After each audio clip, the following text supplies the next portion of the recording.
భారతీయ జనతా పార్టీలో విలీనానికి కేసీఆర్ భారత రాష్ట్ర సమితి సిద్ధంగా ఉందా?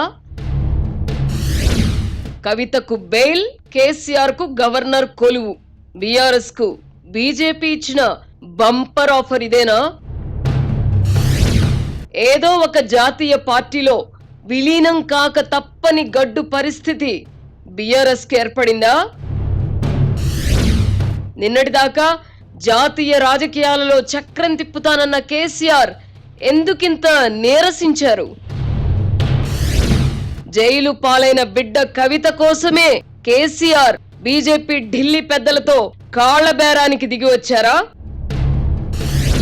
కేటీఆర్, హరీష్ రావు ఇటీవల తరచూ ఢిల్లీ వెళ్లి వస్తున్నది ఈ బేరసారాల కోసమేనా? బీజేపీ బీఆర్ఎస్ బేరసారాల వెనక కీలక పాత్ర పోషిస్తున్న ఆ గవర్నర్ ఎవరు? బీఆర్ఎస్ విలీనం లేదా పొత్తు ప్రతిపాదనలపై తెలంగాణ బీజేపీ నేతల స్పందన ఎలా ఉంది? ఏపీలో 16 మంది ఐపీఎస్ అధికారులను కూటమి ప్రభుత్వం ఎందుకు వెయిటింగ్ లో పెట్టింది? జగన్ పాలనలో నిబంధనలకు విరుద్ధంగా వ్యవహరించిన అధికారులను ఎలా సమర్థించగలం?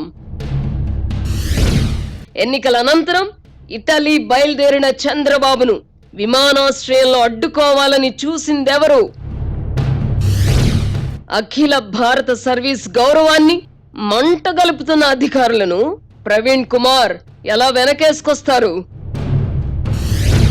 అరాచకాలకు పాల్పడిన నేతలు, అధికారులపై చర్యలు తీసుకోవడం కక్ష సాధింపు ఎందుకవుతుంది? నిర్దిష్టమైన ఆధారాలతో చర్యలు తీసుకుంటున్న కూటమి ప్రభుత్వానికి దురుద్దేశాలు ఆపాదించడం తగునా? వర్తమాన రాజకీయ పరిణామాలపై ఆర్కే మార్క్ సునిశ్చిత విశ్లేషణ. Weekend comment by RK. ఈరోజు రాత్రి 8:30 నిమిషాలకు.